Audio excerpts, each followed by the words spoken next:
Recognition, power, and influence is your birthright, and this podcast shows you how to get there. Welcome to episode number 247. In today's episode, I'm peeling back the curtain on the magical process that I teach my clients every single day. And I want this magic to be revealed to you because not only do I want you to actually take action and do the work to get yourself into a higher position of leadership and influence, I also want you to know exactly how to keep doing it, why it's working. It's very important to me that you have the tools in place to be able to continue growing your career, not just a single promotion, but multiple promotions, a lifetime of influence and recognition. And you're always going to hit hurdles along the way. So you want to make sure that you understand the process, ins and outs, and everything, all the hidden agendas behind everything that I teach.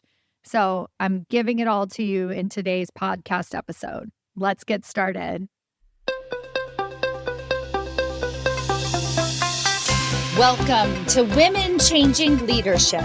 I am your host, Stacy Mayer, and I teach you how to get promoted, get paid, and bring your whole self to the leadership table.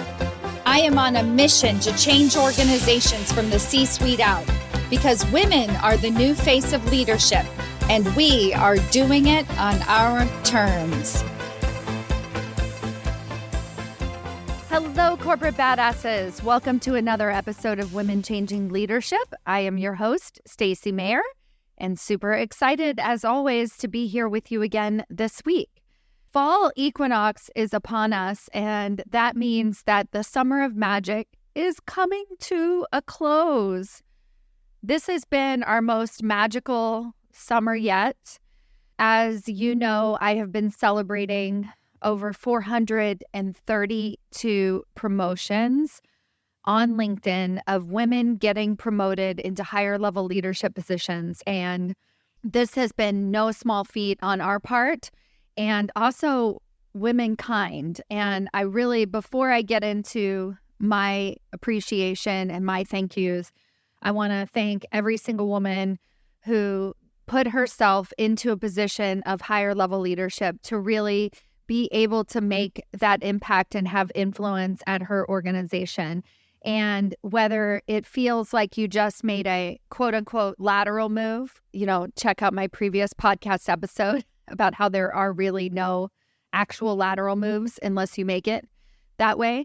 And also the willingness to celebrate that promotion on a bigger stage. And I noticed very quickly that a large part of the power of the Summer of Magic is showing women that it's possible to brag publicly about what happened to them, about what they earned, about the fact that they now have that voice at the table. And for some of the women, it came very easily, and we got so many notes of appreciation, so many shares of our posts.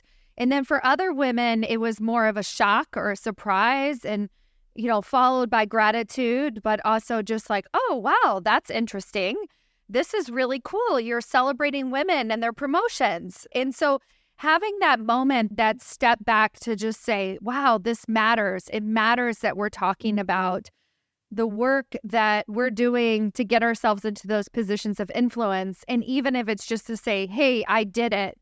And then, of course, listen to my 200 plus podcast episodes about how we actually did it, about how you can get yourself and we can celebrate you next year in our Summer of Magic series. Who knows what it's going to be like next year? And as I also promised, in addition to thanking and supporting and celebrating all of the women publicly, and thank you for allowing Team Badass to share your information and to celebrate you, I also want to celebrate the sole reason that I am even able to do the Summer of Magic. And, besides you, right, you're the reason I'm able to do it because you're doing the work, getting yourself promoted. But the actual back-end celebration starts with my team and Marie Hannafin in particular.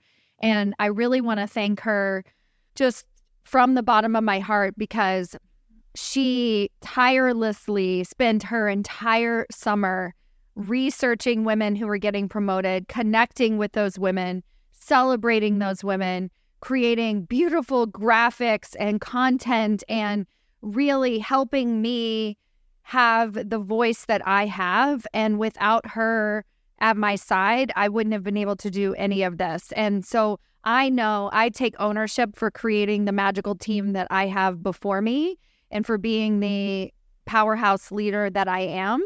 And I also give so much credit to Marie and the rest of my team for being able to bring this summer of magic to life. And if you've worked with me, you've talked to Marie, you know who Marie is.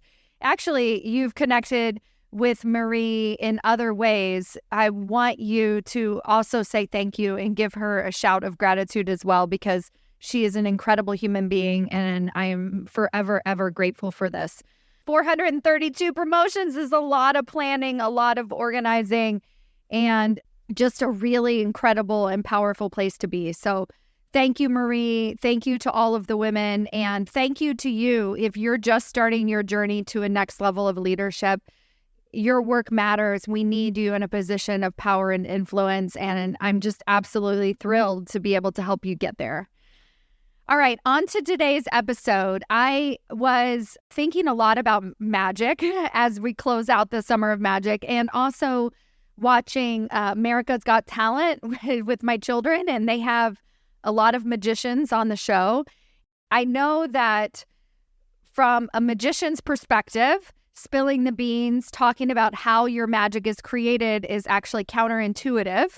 And I think that there is, in one sense, it takes the magic out of it. And so it's like, ooh, but if you know how it was done, it doesn't feel quite so magical. In my case, I actually wanted to feel very grounded. I want the magic to be there, the oohs and ahs, but I also want you to know that magic is possible for you. And so I strive to tell you about all my tricks. Like, I don't really keep anything to myself. I have clients that just started working with me one-on-one, and they're listening to podcast episode number 1, 2, 3. They're going through them day by day, listening to me and, mining through the content, because it's all there. Everything that I teach is available to you for free. And if you want to work with me one-on-one, that is absolutely available to you for an investment that will completely change your life. So it's all here, people. I am walking the talk. I'm taking you across the finish line. But in today's episode, I wanted to reveal some more magic for you and kind of tell you about my counter agenda. So this came up for me with a couple of different clients, and I sort of realized that it's important that I tell my clients the reason that I coach them to do certain things, because we get very, very confused typically if we don't get the outcome that we want. And then you talk to me as your coach and I'm like, oh, that's not a problem. You did great. And they're like, but how? I didn't get the job, or I was told no. And I'm like, that's amazing, right? So I want to share with you in today's episode all of the behind the scenes magic, what I'm actually doing in my coaching sessions when I'm telling you to do one thing. I'm looking for a different result than what you think you're going for. And, in addition to giving you the step-by-step process and why I think it's so important, I also think that it's really important to know my agenda behind the advice that I give you, because that way you don't give up, right? You don't think that you failed, because I know why I'm telling you to do something, but if I don't tell you why, then you might think that you failed. But then there's also a fine line as a coach. If I tell you too much why, then you might not do it ahead of time. All right. So number one thing that I talk to my clients about a lot is applying for jobs online. Like, let's say you see a posting on LinkedIn, is not to get you the job. So this doesn't make any sense at all. Applying for jobs on LinkedIn is not to actually get you the job. So I'm going to break that down. This is just one example of my magic. But you need to apply for jobs online. And I think in your mind, you're thinking, well, so I get a job. But if you've been working with me for more than 2 seconds and following me and listening to my podcast, you know that most job opportunities come from second degree connections. So what's the point of applying for jobs online? Research. That's it. You need to research which companies are hiring, what they're talking about in their application process. Does your resume match what it is that they're saying? Do you even want a job like that? Are you qualified for a job like that? It's just simply research. Now, if you apply for jobs online and you aren't getting a response, it makes sense that it feels frustrating and can feel very annoying and very defeating. But I don't care because now you have research. You have research even that your resume doesn't pass the algorithm. That's fine. You might have research that your second-degree connections, it's a reminder that a cold applying online isn't going to get you the actual job. So you're getting hit in the face with that. It's a reminder that you need outside support to figure out this crap. Like if we could just apply to jobs online and get them, like nobody would hire me, right? I mean, it's fine. Like I would love that, but everybody would be doing it and they're already doing it, but you have to work smarter. And you are somebody who really wants to make that impact and influence at your organization, then you are smarter. So go through your application process smarter. Now, if I just automatically tell you out of the gate that your cold applying online is just for research, guess what? You ain't going to do it. Like you'll just research. You'll spend all this time in research mode. You won't actually be taking action. So I want you to apply for jobs online. When you don't get a response, I want you to know, great, right? What is it that you learned through this process? So what were you able to figure out? Now, what information do you have? Who's hiring? What are they looking for? What are the top jobs that are coming up? Who cares? I want all of this information to be data collection to help you figure out who your second-degree connections are that you need to actually start reaching out to. Fun, huh? This way, too, you never really fail. Every action that we take has this magical approach, something that was beyond what we thought it would be. And you need to kind of start seeing the wins that you have, the hidden agendas, the ways that you're constantly improving and constantly growing. Because when you look for that stuff, you're going to see even more of it. And you're going to start to feel a little bit lighter about the whole process. And when you feel lighter about the process, you keep going. Sound good? Great. All right. Another hidden agenda that came up in a coaching session last week is I have a woman who I'm working with who is an engineer at her organization. She's been doing engineering for like 10 years and she wants to move into management. And so the lateral approach is to become like an engineering lead and then an engineering manager. And all of this takes a very long amount of time. Like she'll need to spend another 10 years building and working her way up, which is fine. And that's a perfectly valid approach. But she really already knows, one, that she's not married to engineering specifically. What she is married to is leadership. She wants to be in a leadership position. And she knows that she wants to be leading a team, making that bigger impact, doing a more strategic role. Her background happens to be in engineering. All right. So you see where we're going with this. So I was exploring with her other titles. So she has an engineering manager is one title that she can explore and look for job opportunities. Maybe it's a product manager is another title. And what other titles are there out there for these earlier entry-level management positions that get her on that path towards executive leadership? And one of the things that I started to notice is that when I would suggest something, she wasn't looking at it exploratorily. She was listening to me and saying yes or no, that'll work or that won't work. But I was doing the exploration with her to break her outside of the box. So her goal is not to move into leadership laterally. And so if her goal is to not move into leadership laterally, she needs to break outside of that mold right now, even just in her thinking and her exploration, who she's having networking conversations with, if she's having informational interviews, any person that has transitioned from an individual contributor role into a early management role qualifies. You can reach out to any of those folks and get so much information from them. And now she has 5 or 6 options versus just one. And so the hidden agenda here is that I'm telling her, I'm giving her ideas of other management roles that as a qualified engineer that she could transition into, but I'm not telling her to transition into those areas. You see the difference? Because we can get so rigid, but what we want to do is break outside of the mold, break outside of the box, but then we're very rigid in our approach and we're like, that'll work or that won't work. No, we have to, even our process has to be open-minded. It has to be fluid. It has to be ongoing. This is so, so great. One of the biggest hidden agendas that I have when I give you my executive promotion process is that it makes you a better leader. Now, I get people all the time who say, I don't really want to be promoted, but I want to work with you. I have clients that have been working with me and at this point for 4 years. And so I do 6-month contracts. And that means that they have renewed their 6-month contract 8 times. Do you hear that? This is not because they want to get promoted 8 times. No.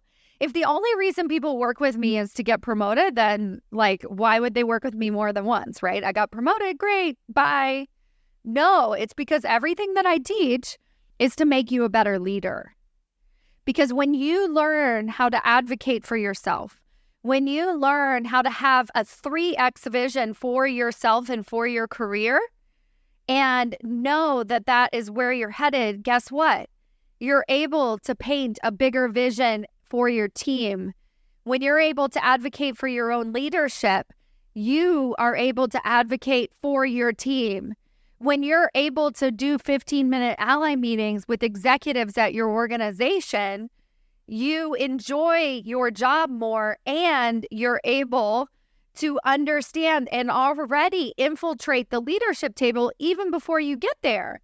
You might think that you're doing it because you want a promotion, but in reality, it's making you better at your job. You're becoming a better executive leader. And the women who I work with know this. This is why they sign up again and again and again and again and again. Because they know that through advocating for themselves, through understanding what their own career vision is, through building allies, they are becoming a better executive leader. No CEO, no C-suite leader got there on their own. They're sitting in that seat because of the people who came before them, who gave them these opportunities, but who also taught them and knowledge shared. And then they grew as a leader so that then at the time that they're able to be in that executive position, they feel confident. They know that they belong, because even if it's just as simple as advocating for yourself or showing your work or having a conversation about something that you're proud of that you accomplished, that helps you be a more confident executive to do harder things at the executive level. You know, going through my executive promotion process is so hard, right? It's not intuitive. We look at promotions as being something that happens, once a year, once every 3 or 4 years. But when you're doing it year round, when you follow my always be interviewing approach, when you're advocating for yourself year round, when you're consistently showing your work, when you're building 15-minute allies across your organization, when you're managing your emotions around what's possible, you're operating at a different plane. So that, and one of my proudest moments was my client who we worked so hard to get her a relationship with her CEO. I mean, it was unbelievable. This guy did not even know her name, and she was consistently asking for 15-minute ally meetings, and he wasn't replying. I mean, he wasn't telling her no, he just wasn't replying. And we kept trying different angles. We stayed committed. Finally, he said yes. Eventually, they became so close, very well-entangled partnership. He promoted her several times all the way up to the C-suite. And then I'll never forget the day that he left the organization. And she called me and she was like, oh my God, Stacy, he's leaving. And I just thought, oh no, oh no, oh no, mostly from like her heart broken. And she was like, it's okay. I was like, yes, that is one of my proudest moments. How could it be okay? How could you build allies with so many people, build so much confidence in yourself and where you're going, and have such a vision for your career and be able to troubleshoot and pivot on the spot for yourself, for your own personal career, that if you got laid off, if your ally left the organization, if the person who sponsored you for so many years left in an instant, you're like, I'm okay, because I know what's up. I know what I got. I know who I am. I know what's next for me. I've created a life that I love. I'm surrounded by so many other badass women. I have support. That's hidden agenda, like in a nutshell. Like, this is everything. When you can truly understand, and, all I'm doing is teaching you how to get a promotion. Like, that's it.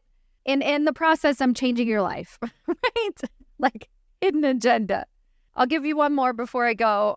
15-minute ally meetings. The concept is basically like, your boss can't be the only person who likes you. We need multiple allies across the organization in order to get promoted and have success. Your boss, especially those executive levels where they actually have to present your promotions to other human beings, you don't want people to not know who you are. I don't care if they like you. You want to be like above neutral. They have to at least know your name and who you are and what you're working on. And so many women rely on the impact of their boss, who's only kind of influential. You have to have multiple, have to have multiple allies. So I teach you how to do that. I walk you through the process. I hold your hand. We build allies all across the organization. That's what we do. One of the hidden agendas, so yeah, it's great. It's great. It helps you get promoted. You know what else it does? It helps you know what the heck is going on at the company. It helps you know what people are interested in. It gives you language. So many women are working on their executive communication skills. Steal what other executives say. I mean, quite literally. If you have an executive leader that's saying the same phrase over and over again, you better believe it. Start saying it too, because it matters. And if we don't know what matters to other executive leaders, we can't use that language. That's executive presence. That's executive communication, using the language that other leaders use, having a similar agenda, caring about what they care about. Now, it doesn't mean that you're going to lead the same way. It doesn't mean you're going to get there the same way or have the exact same strategy to get there. It doesn't mean you're going to do your job the same way and manage your team the same way. But it does mean that you understand what they care about. So my hidden agenda for 15-minute ally meetings, you're welcome to figure out what the heck's going on at the organization and what people care about. And I will tell you right now, it's not what you care about. Women are so passionate. They want to change the world. They want to make all this difference at their company. And I want you to do all of those things. But the best way you're going to do it is to get yourself into a position of influence and power. So you have to know what they care about, which is typically different. They're saying something that you're not saying.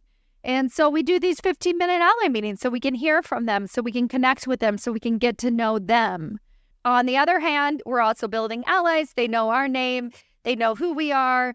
When promotion time comes up, hopefully they say, yeah, sure. Sharon's great. Promote her. Perfect. I don't know why you didn't promote her sooner. So that's my magic, ladies and gentlemen, or ladies. I am so happy to share with you the work that I do and to have multiple agendas and to pull back the curtain, because we are truly changing the leadership table. And the only way we're going to do that is to figure out our own path. I'm doing that with you in real time. I didn't know a lot of these hidden agendas when I created these processes. I was just like, you know what? We need allies. Like, that's it. I don't know. And then the hidden agenda came out of it. I'm like, oh my God, this is genius. Not only do we need allies, but we need intel. We have to know what's going on. So when you can use all of your hard work to multiple advantages, now you've built a career and a life that you love. And I am so thankful that you're on this journey with me.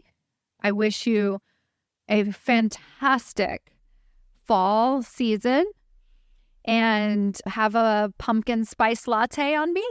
All right. Thank you all so much for listening, and I'll see you next week. Bye.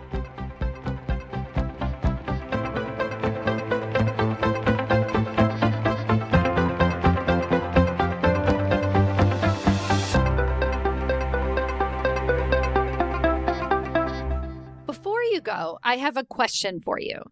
Do you know how close you are to your next promotion? Really? Not what your boss has told you, not what you even believe to be true, but have you actually taken the time to sit down, take an assessment, review the 5 categories that it takes to get promoted into senior executive leadership positions, and decided where you fall in each category, and given yourself a ranking on a scale of 1 to 10 of how close you are to getting your next promotion? Have you done this? Well, now's your chance. If that feels interesting to you and you're like, hey, I want to know exactly how close I might actually be, or how far away you might be, and what it's going to take to get you even closer, then I invite you to take my promotability quiz.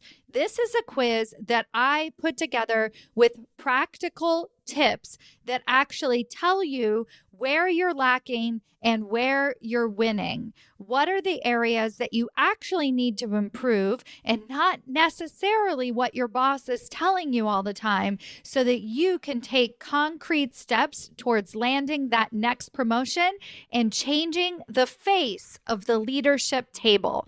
Go to yourpromotabilityscore.com to take your free assessment today.